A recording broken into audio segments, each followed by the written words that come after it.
Hello viewers, welcome back to our channel ticket counter. ఈ రోజు ఈ వీడియోలో 2023లో రిలీజ్ అయిన ఒక క్రైమ్ మూవీని చూద్దాం. ఆ మూవీ పేరే యామ్ ఐ నెక్స్ట్. ఈ మూవీలో అనుష్క సేన్ ఒక ఇంపార్టెంట్ క్యారెక్టర్ లో నటించింది. మూవీ అయితే చాలా ఇంట్రెస్టింగ్ గా ఉంటుంది, అందుకే ఎక్కడా మిస్ చేయకుండా చివరి వరకు చూడండి. ఇలాగే మరి కొన్ని వీడియోస్ ని చూడాలి అనుకుంటే మన ఛానల్ ని సబ్స్క్రైబ్ చేసుకొని ఫాలో అవుతూ ఉండండి.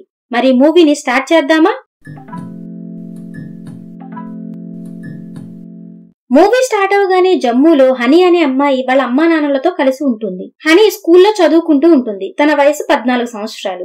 ఒక రోజు హనీ స్కూల్ కి వెళ్లి స్పృహ తప్పి పడిపోతుంది. దాంతో స్కూల్ వాళ్ళు డాక్టర్ ని పిలిపించగా డాక్టర్ హనీని చెక్ చేసి హనీ వాళ్ళ తల్లిదండ్రులను పిలిపించి హనీ ప్రెగ్నెంట్ అని చెప్తుంది. అది విన్న వాళ్ళ అమ్మా నాన్నలు చాలా షాక్ అవుతారు. హనీ వాళ్ళమ్మ తనని ఇంటికి తీసుకువెళ్లిన తర్వాత ఎవరి బిడ్డను నువ్వు నీ కడుపులో మోస్తూ తిరుగుతున్నావు అని తిడుతూ కొడుతుంది. అసలు తను ప్రెగ్నెంట్ అన్న విషయం హనీకి అస్సలు తెలియదు. ఈ విషయం తెలిసిన వెంటనే హనీ తనని తాను గదిలో లాక్ చేసుకుంటుంది. కానీ హనీ వాళ్ళ నాన్న నీకు జరిగిందంతా నీ ఇష్ట ప్రకారం జరిగిందా లేదా నిన్నెవరైనా బలవంతం చేశారా అని అడుగుతాడు.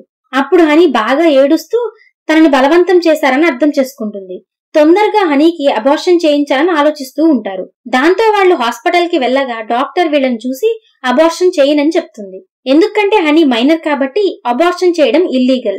అబార్షన్ చేయడానికి పర్మిషన్ కావాలని తెలియడంతో హనీ వాళ్ళమ్మ ఇంట్లోనే అబార్షన్ అవ్వడానికి చాలా ప్రయత్నాలు చేస్తుంది. కానీ అబార్షన్ అవ్వదు. డాక్టర్ హనీ వాళ్ళ నాన్నను చూసి మీరు వెంటనే కేసుని ఫైల్ చేయండి, అప్పుడు హనీకి పర్మిషన్ దొరుకుతుంది, ఆ తర్వాత నేను అబార్షన్ చేస్తా అని చెప్తుంది. అంతేకాకుండా వాళ్ళకి నైనా అనే ఒక లాయర్ నెంబర్ ని కూడా ఇస్తుంది. ఆమె ఇలాంటి కేసెస్ ని ఫ్రీగా వాదిస్తూ ఉంటుంది.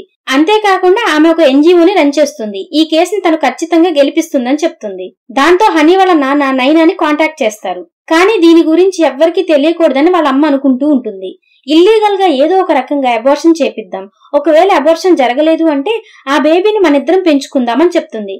కానీ హనీ వాళ్ళ నాన్న దానికి అస్సలు ఒప్పుకోడు. తన కూతురు వయసు కేవలం 14 సంవత్సరాలు. ఇంత చిన్న వయసులో తన ప్రెగ్నెన్సీని హ్యాండిల్ చేయలేదని చెప్తాడు. ఆ లాయర్ హనీని చూసి అబార్షన్ పర్మిషన్ గురించి అస్సలు కంగారు పడద్దు, అంతా తొందరలోనే ఇప్పించేస్తానని నమ్మకంగా చెప్తుంది. ముందుగా వాళ్ళు పోలీస్ స్టేషన్ లో ఒక రేప్ కేసుని ఫైల్ చేస్తారు. అక్కడ హనీని చూసి నీతో అలా ప్రవర్తించిందెవరు అని అడుగుతారు. అప్పుడు హనీ వాళ్ళకి గతం చెప్పడం మొదలు పెడుతుంది. నిజానికి హనీ ఆల్జిబ్రాలో కొంచెం వీక్ గా ఉంటుంది. అందువల్ల తన స్నేహితురాలు తనకి అమన్ అనే వ్యక్తి దగ్గర ట్యూషన్ తీసుకోవడానికి రమ్మని సజెస్ట్ చేస్తుంది.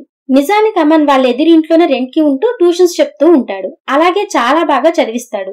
దాంతో హనీ అందుకు ఒప్పుకొని ఆ తర్వాత రోజే వాళ్ళ ఇంట్లో పర్మిషన్ కూడా తీసుకుని ట్యూషన్ కి వెళ్తుంది. అమన్ హనీని చూసి నువ్వు చాలా వీక్ గా ఉన్నావు, ట్యూషన్ అయ్యాక అందరినీ ఇంటికి పంపిస్తూ హనీని చూసి తనని అక్కడే ఆపేసి నువ్వు మ్యాథ్స్ లో చాలా వీక్ గా ఉన్నావు, అందువల్ల నువ్వు మ్యాథ్స్ వర్కౌట్ చేస్తే బాగుంటుంది, ఆ తర్వాత ప్రాబ్లమ్స్ అన్ని సాల్వ్ అయిపోతాయి అని చెప్తాడు. అప్పుడు హనీ ఆ మాట విని చాలా సంతోషిస్తుంది.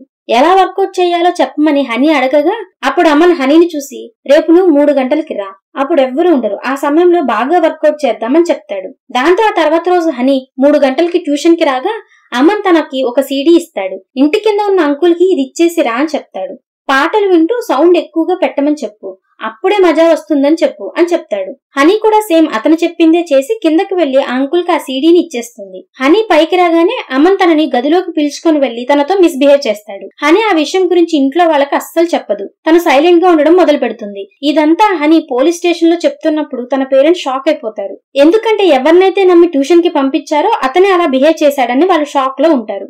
నైనా హనీ కేసుని కోర్టులో ఫైల్ చేస్తుంది. పోలీసులు అమన్ ని వెతుకుతూ ఉంటారు. ఈ విషయం అమన్ కి తెలియడంతో అతను సిటీ వదిలి పారిపోతాడు. పోలీసులు అతన్ని పట్టుకోవడానికి ప్రయత్నిస్తూ ఉంటారు. కానీ ప్రతిసారి అమన్ పరారైపోతూ ఉంటాడు. కానీ చివరికి పోలీసులు తన గ్రామంలోనే అమన్ని అరెస్ట్ చేస్తారు. అమన్ని కోర్టులో ప్రవేశపెట్టగా అతని లాయర్ అమన్ ఒక నిర్దోషం చెప్పడానికి కోర్టుని సమయం అడుగుతాడు. కానీ జడ్జ్ అమన్ కి 12 రోజుల రిమాండ్ ని విధిస్తారు. హనీకి అబార్షన్ చేయించుకోవడానికి పర్మిషన్ కూడా ఇవ్వరు. ఇది చాలా కాంప్లికేటెడ్ మ్యాటర్ అని చెప్తారు. అందువల్ల వాళ్ళకి హైకోర్టులో అప్పీల్ చేయమని చెప్పడంతో నైనా ఆ కేసును హైకోర్టులో అప్పీల్ చేస్తుంది. కానీ హనీ వాళ్ళమ్మ వీటన్నిటితో సంతోషంగా ఉండదు. ఆమె తొందరగా ఈ విషయానికి సొల్యూషన్ వస్తే బాగుంటుందని అనుకుంటూ ఉంటుంది. ఎందుకంటే హనీకి నెలలు నిండిపోతున్నాయి కాబట్టి. దాదాపు అప్పటికే హనీకి 4 నెలలు వచ్చి ఉంటాయి. మరో పక్క అమన్ తండ్రి తన కేసును వాదించడానికి ఒక పెద్ద లాయర్ని పెట్టాలని నిర్ణయం తీసుకుంటారు.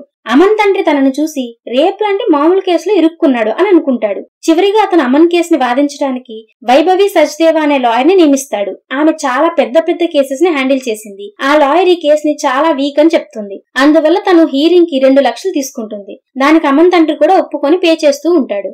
అలా హీరింగ్ స్టార్ట్ అయ్యాక కోర్టులో నైనా లాయర్ జడ్జ్ ని చూసి హనీకి 5 నెలలు వచ్చాయి, తొందరగా అబార్షన్ చేయలేదంటే ఆ తర్వాత చాలా కాంప్లికేషన్స్ వస్తాయి, అందుకే త్వరగా పర్మిషన్ ఇవ్వండి అని అడుగుతుంది. అది విన్న జడ్జ్ ఒక డాక్టర్ తో హనీని చెక్ చేయమని చెప్తుంది. అబార్షన్ చెయ్యొచ్చా లేదా అని కనుక్కోవడానికి అలా చేస్తారు. హనీని చెక్ చేసిన ఆ డాక్టర్ హనీకి అబార్షన్ కాంప్లికేట్ అయ్యే ఛాన్స్ ఉంది, ఇంకా చాలా హెల్త్ ఇష్యూస్ కూడా వస్తాయి అని జడ్జ్ తో చెప్పడంతో అది విన్న తర్వాత జడ్జ్ హనీకి అబార్షన్ చేయడానికి పర్మిషన్ ఇవ్వకూడదు అని డిసైడ్ చేస్తుంది. నైనా జడ్జ్ ని పర్మిషన్ ఇవ్వమని చాలా రిక్వెస్ట్ చేస్తుంది, కానీ జడ్జ్ వినరు. ఈ కేసు చాలా కాంప్లికేటెడ్, అందుకే జడ్జ్మెంట్ ఇవ్వడానికి నాకు కాస్త సమయం కావాలని చెప్తుంది జడ్జ్.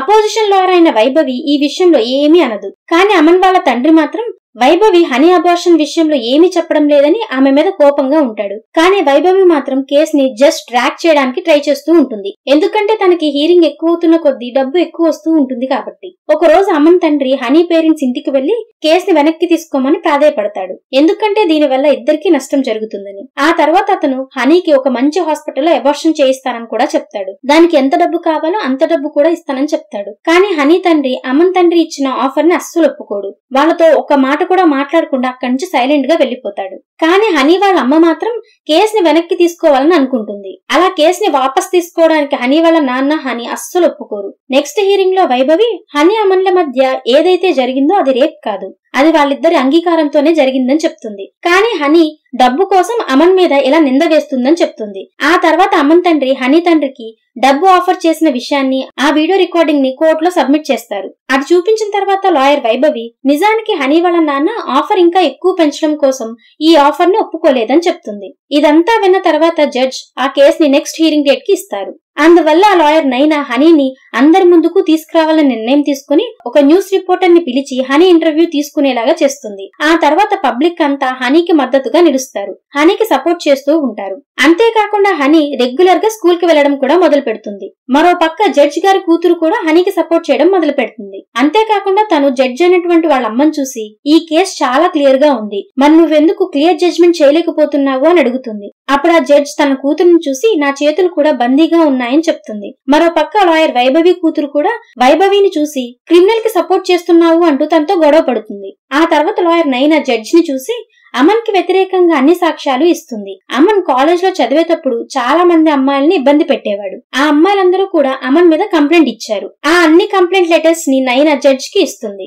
నైనా అమన్ ఊరు నుంచి ఒక అమ్మాయిని తీసుకుని కోర్టుకి వస్తుంది. ఆ అమ్మాయితో కూడా అమన్ ఇలాగే చేసి ఉంటాడు. ఆమె ప్రెగ్నెంట్ కూడా అవుతుంది, కానీ అమన్ ఆమెకి ఇల్లీగల్ గా అబార్షన్ చేయిస్తాడు. ఈ విషయం వల్ల అమన్ ఎలాంటి వాడో క్లియర్ గా అందరికీ అర్థమైపోతుంది. నిజానికి అమన్ చాలా ఇన్నోసెంట్ గా అందరికీ కనిపిస్తాడు, కానీ అతని రియల్ బిహేవియర్ ఇది అని చెప్తుంది. ఆ తర్వాత నైనా హనీని కోర్ట్ బోన్ లోకి పిలుస్తుంది.